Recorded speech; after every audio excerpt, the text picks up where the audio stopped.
Hey there everyone, this is LuckySevenDX. Welcome back to Let's Play Legend of Zelda Spirit Tracks. In the last episode, basically just Force Gem stuff. In this episode, we're going to be doing even more Force Gem stuff, which is, of course, exciting as ever.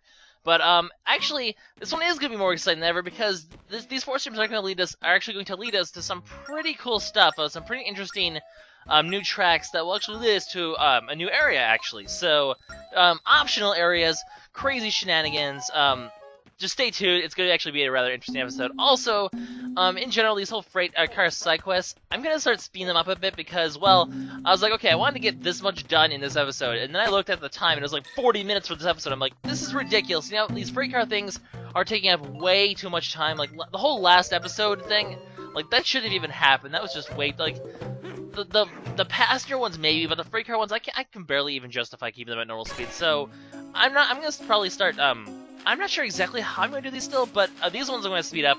Gotta give this a try, just so I can get more done in these episodes and not just spend the entire episode just, like, doing this sort of stuff. So, chipmunk mode for these freight car things, I mean, for the most part, it's just us taking these places.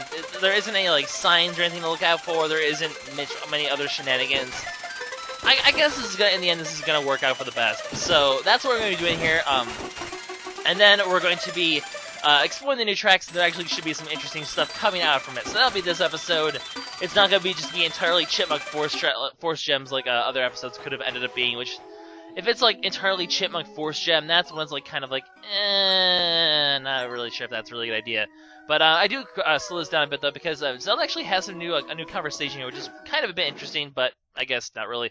All she's like, Ambrose is kind of scary. It's like, no shit, he was kind of scaring me. You kind of like almost like insulted into his face, like, your Locomos are very unique. And he's like, stop talking to me behind my back, even though he was actually not talking behind your back, you're actually talking in front of you in plain audio. But whatever, Ambrose, stuff, things, more things, all is well. Chipmunk mode, we're going to be going to, as you can see, Wood, I can't remember the name for it, it's Wood something Village. I completely forgot the name of it, and I feel like a complete and total idiot. But we're taking the iron there, and we're going to, I'm going to see the name, I'm going to be like, you're a freaking retard, Lucky. But, basically, we're taking the wood over here.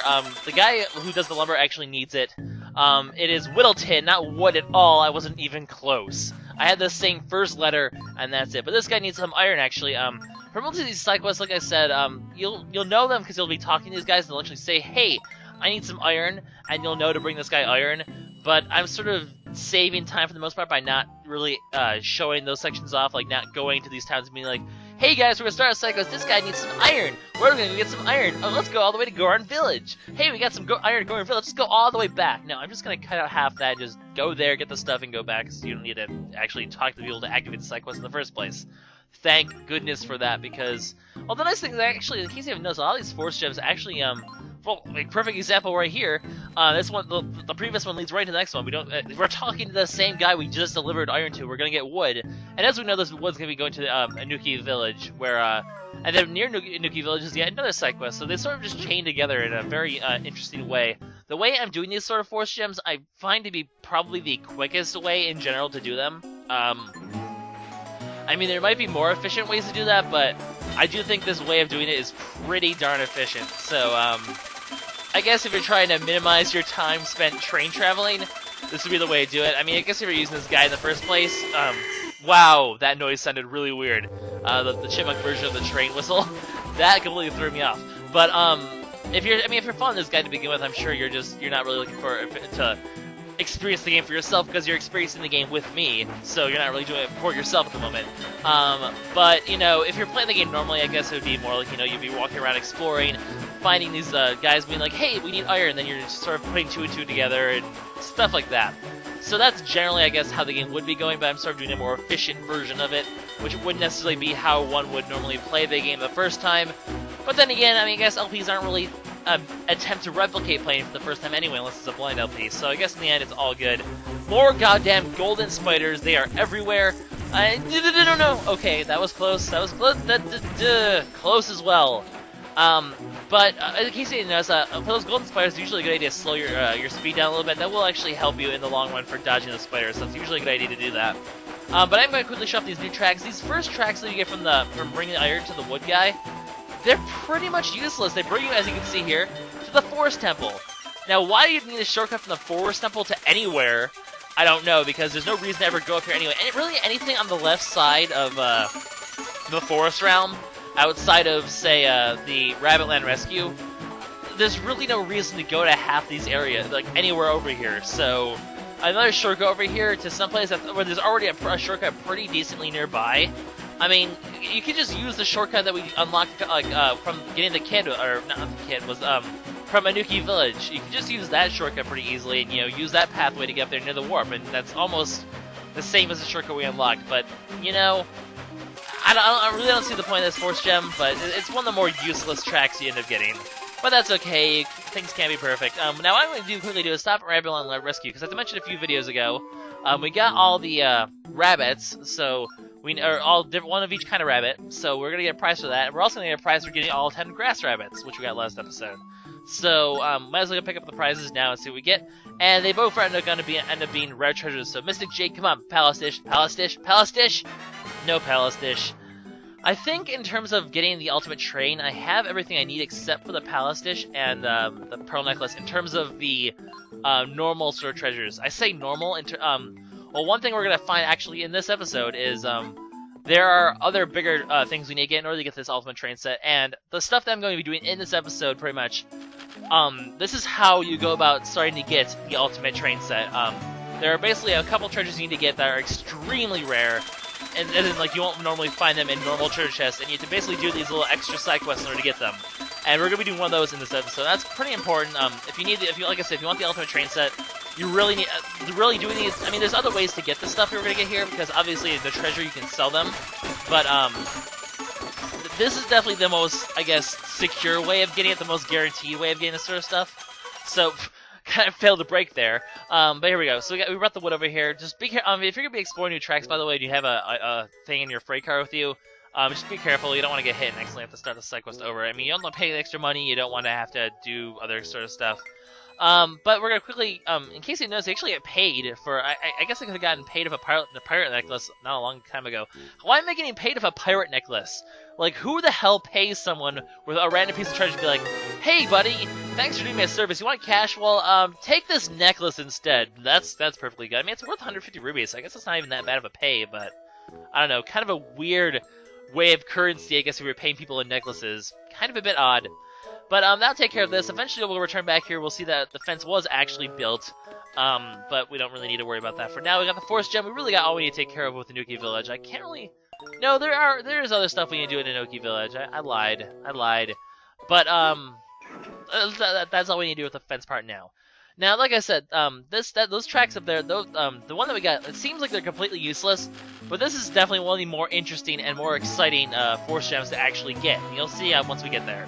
But first, actually, one thing I need to quickly do, one thing I forgot to do last episode, I'm going to check my mail in a second, and we're going to actually, I'm going to see, basically, Ferris, Ferris, we got I can't even talk. We got a mail from him last time. We never checked it. So, hey, Ferris, how's it doing, Ferris? He's looking for some awesome armor-plated trains. He's going to be up in the snow realm. You'll normally find an armor-plated train where the blizzard used to be. So that's the section he's going to be in. Rather convenient, because that's where we're heading right now. So, we'll see if we can keep an eye out for Ferris, and we'll try to get him. He's going to actually be part of yet another side quest we're going to do. Not in this episode, but we're going to do it next episode. And we're actually running low on the Force Gem side quest here. There's actually only 2 more we need to do, and that'll be next episode. I think the plan for now is I'm going to do, oh, by the way, take a listen here. Can you hear it? Kind of hear it. If you're taking a listen here, you can see that Ferris. You can hear the little clicks from Ferris. That's when you know he is nearby. So we're gonna find him. Where are you, Ferris? Hey, Ferris! He's just sitting here in the tracks. I'm surprised the demon train hasn't killed you yet. Then again, for some reason, there's not any demon trains here. When I was doing my practice on the hour here, so I guess they just spawned randomly. I guess just this time the demon trains just didn't feel like showing up, and that's perfectly fine with me. So, we're gonna get some glamour shots. He's trying to get some. I don't think there's anything glamorous about an armored train. I'm sorry. It's a train made out of armor. Not the most glamorous thing.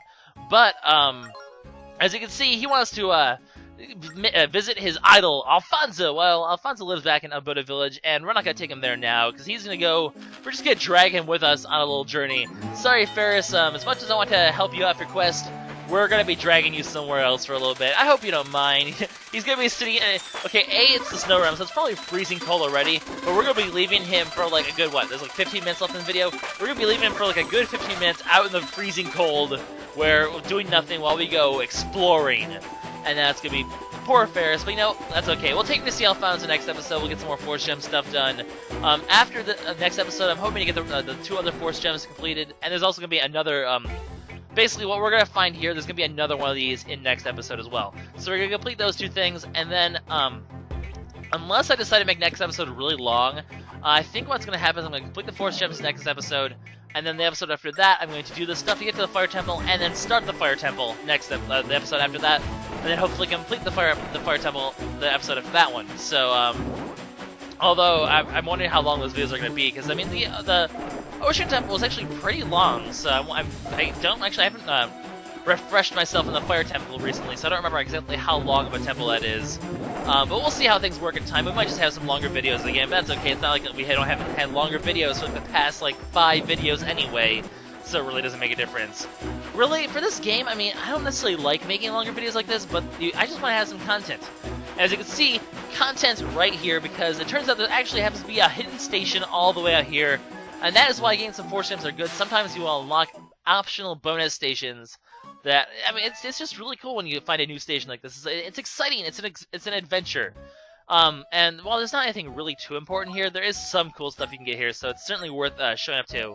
Like I said, this station is very key if you're trying to get the ultimate train set. So we got cornered. You got cornered by wolves. Fight your way out. Fight your way out. Or, well, let's corner them instead. Haha, you're cornered and now they're dead. Well, wait. How could you dodge that? No. Not allowed. Stupid wolves. You're so annoying. Just go away. Crazy things. Anyways, like a little mini maze here, but it's really not that important. What's important is in the cave that we saw in the little cutscene there.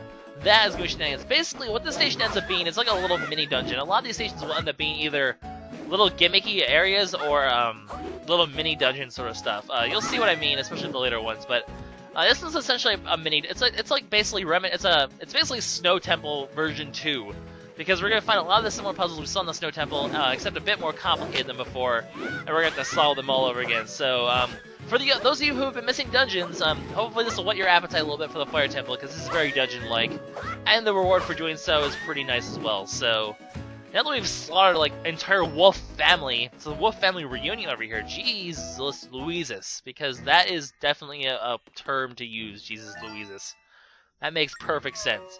But what we need to do is we're gonna need to find clues to hit these 5 switches up here in the right order. Because if you hit them in the wrong order, like so, you will fall into darkness, like the sign said. Clever, a pit, funny. So what we have basically is we have 4 rooms. Each room is going to have a hint as to what the order of the switches is. And there goes my phone. Hello, phone. How's it going, phone? Off the Atlas. Oh, nope, it got answered. Someone must be home then. I didn't think anyone was home right now. Well, interesting. Phone just went off, but that's okay, because there's not much to talk about. It's basically Ice Temple version 2. As you can see, it's another block puzzle. Actually, this room is probably the hardest of the 4. This one is a bit of a pain, so that's why I did it first. But the block puzzle is not too bad. I'm just quickly skimming over just to follow the path and see what it is. And it's surely the same thing. You push up first, I believe, is how it ends up going. Yeah. I think we push up, right? Yeah, I think that works. That works, yeah. So what we need to do is we need to start off by pushing this thing up, which is what we're going to do in a second.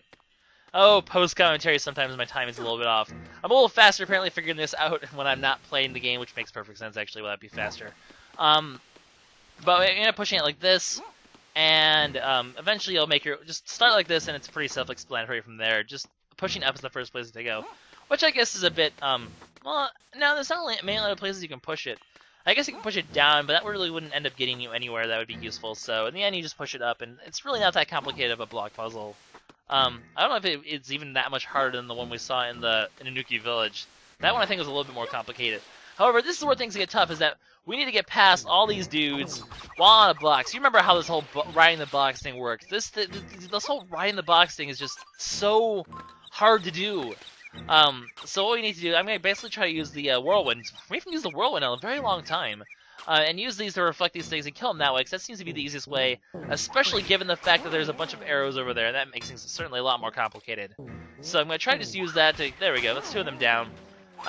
The arrows certainly make this a lot tougher because that and these guys... Just, there's so many things to watch out for. It's just really hard. And if anything hits you, you're going to fall off the box. There's like no way you can stay on, so... And these guys are just out of reach, too, so I can't even stay back. I just sort of have to be clever, and then, yeah, see, I hit the arrow anyway, so...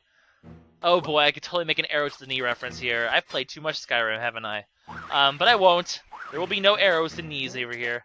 Oh, luckily you don't need to kill this guy, so I can... Okay, let's jump up here and... Oh, what? Seriously? Why did I do that? That was... No. That was dumb. Oh boy. No, no, no, no, no, no, no. Nope, arrow. Arrow. Arrow. Oh boy. This puzzle is not very pleasant. I never can do this one very well. Oh well, bear with me. Bear with me. We'll get this done. We'll get this done. Kitty! There we go. Okay, just get out of the way with the arrows. Oh god, that was close. Okay, we just need to get on there. Oh boy, this is gonna be kind of tough. Oh, that's... yeah. Okay, well this should be simple now. The guys, all those guys are the way. We just need to go simply across this way, just not hit an arrow, and all will be well. And there we go. There we go. Okay, let's surely make this jump. Come on, make the jump. There we go. So annoying. All just to get one of the 4 clues. The second one and the 4th one are next to each other. Might not be the most obvious one, but once you put it together, the other 3 clues, it does make it pretty obvious what the path is, as long as you keep them all in mind.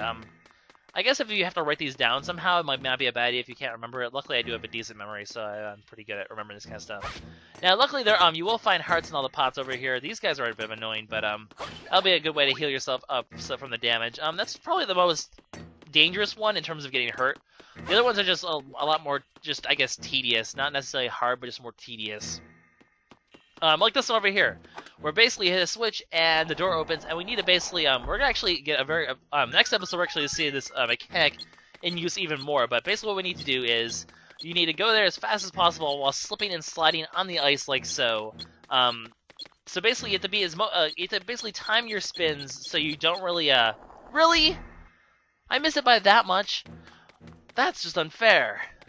Well, drat. Now, the best way you actually want to end up doing this, and I'm going to quickly speed this up because as you can see here, I failed this attempt as well. Because the best way you actually want to do this is to roll as you hit the switch, just because you get a little bit more forward momentum that way. And actually, it's even better if you roll on the little flat, don't roll when you're on the ice, because it's really complicated because of the ice and all. It doesn't really help you much, but whenever you have some solid ground like that, roll, because you can actually make yourself get a little bit of extra time. And that all will add up to make that section a lot easier. So the rolls at the beginning especially seem to help. I don't know why. But, I mean, the roll does make you go a little bit faster for a little bit of a moment, so for a puzzle like that where every second counts, the rolls are actually a lot more important. So just double tap, do some rolling, all's good. Otherwise, try to cut the corner, try to, like, preempt the corners a little bit, because you're going to be sliding, so as you're going around the corner, you know, you have to sort of move a little bit early, in order so you can, because you'll get a little momentum, you'll still slide forward as you're turning. So you need to sort of just plan the timing out. It's a bit tricky. It takes a little bit of getting used to, but once you have the timing down, the puzzle's not horribly hard. Anyway, 3rd puzzle. Now, I am going to give it a little disclaimer right here. My emulator just completely, the way, my recording setup just completely screwed up this entire section. It's supposed to be completely dark, as you can see how Link's supposed to be in the shadows, and the light is supposed to be lit up, but it seems, apparently this thing did the opposite. So, unfortunately, this isn't quite what you would see. It'd actually be pitch dark like the section of the Torch Phantoms. Why it didn't work like this, why the Torch Phantom section was fine, this one wasn't, I'm not really sure, but that's okay. You know, I'm not complaining because it's going to make this mechanic a little bit easier, but even then, just, I mean, you can always see where the torches are, even in the pitch darkness, so it's not too hard to just see the torch where the torches are, launch the boomerang over here, light up these torches, and then use the torches, obviously, to create ice paths. And then fall in the water because you're an idiot. And there we go. Man, I'm just screwing up all these puzzles. Today is just Lucky cannot do puzzles day, apparently. Which is just rather unfortunate. But, we'll go ahead, we'll use this over here. This is why this is a 25-minute video. Because I can't do puzzles for my life. We're going to quickly over here, try to get the other one here. So this is going to head over to this one. I hate hearing the ice breaks. It always worries me a lot. Apparently I do better when it's pitch darkness. I swear I did perfectly fine with this on practice run, but right now it's just... No! That ice was perfectly fine. Look, it was like the one spot that I was on that broke as well. Like, all the spots around that, perfectly fine. It was just that one spot that broke. Just... Grr! Freaking ice, man. Just... You know, we have this, we have Mario. This is just like ice physics week. It's just, my goodness. It's a big. I could totally quote the Brawl in the Family the Ice World lyrics right now. That he recently did. Brawl in the Family, very good comic. I love that comic. Now, despite the glitch, we actually need the light to read that sign because it's technically what we need to do. So let's not screw my boomerang like that. You're gonna bring the light over here, go light this place, and we'll see if we can go ahead. Don't hit the false one in the middle. That's gonna be our third clue. The first one was what? The first and fourth ones are on the ends or something like that, or the first and last ones are on the ends. Because the false one's the middle one, there's actually 4 in total. So now we know that the first and the fourth one are the ends, and the second one's near the fourth one. So all we really need to figure out is the location of the third one, and now actually we need to figure out which side the third one's on, and we can actually piece it together from there. And this one right here is going to actually tell us about the third one. So after we piece all that together, it will actually make sense how the 4 switches should be hit. And this one's actually a battle room against, well, everyone's favorite enemies, a bunch of Keys and a bunch of actually those guys who are in the water as well, which is just such a horrible combination. Luckily the Keys go down really quickly. And of course you have to fight these guys on the ice as well, which is never a good sign. So we're gonna in a situation like this where you have to fight on the ice, I guess the boomerang's a little bit better too, because you usually can walk up to them and slash them then. The whip would also be very good, so we've seen it in the Take 'em All on challenge. The whip was actually really handy there, but given that we need the boomerang to stay afloat on the ice to begin with, it's generally a better idea just to use the boomerang. Now there's actually a fourth over here, but the problem also is if you accidentally freeze the location where these guys are located. Well, there's one over there. Let's try to get him too. Can we get him? Can we get him? I guess we'll try to use the blower here than this one. And nope. See, like I said, the boomerang is generally better on this one. The whirlwind just didn't really work out very well. They called the blower. It's not anywhere close to the blower. That's not what's called it. Oh, well done, Lucky. Well phrased. So, unfortunately, if you cover up the places where they spawn ice, they won't spawn then, which is just really annoying. These guys are really annoying to fight on the ice. Really, a lot of these, it's just ice mechanics, no matter what game it is. They're just always really annoying to deal with, and this game is certainly no exception. However, there's one guy over here somewhere. Where is he? I know he's around here somewhere, isn't he? I just one there's a guy over here. Somewhere? Guess not. Well, we'll just run around and look for him. He's around here somewhere. Where are you, buddy? Very precarious ice over here. Up, and I, of course, fall in the water. Well done. I guess he might be under there, under the frozen area right there. See, these guys, it's just always such a very annoying section to do, because it's really hard to see. You can't, I heard him. And, oh yeah, he was right there. So I had him frozen under the ice the entire time, which is just tragic. But that should be the last one? Yep, that's the last one. Okay, good. Just the deal those 5. Kind of a bit of an annoying one. I mean, this episode definitely dragged out because I was just incompetent this episode, but I could have re-recorded. I was like, nah, you know what? Knowing my luck with ice physics, it's just not going to work out anyway. So we'll just go ahead and make this. We'll just make do with what we have. So the second switch is the third switch on the left. I was looking for the second switch. So we know second switch is something like that. Basically, we know from this what the actual order is. I think it's one's the very one on the left. The second switch is the third one from or the fourth one from the left. I think it said. I don't remember what it actually was, but that means the fourth one's next to the second one, and the first one's on the other end, and we know that the third one is actually the second one. Then, so it's 1, 2, 3, 4. Don't hit the middle one. The middle one. Oh, no, I didn't hit the fourth one. God damn it.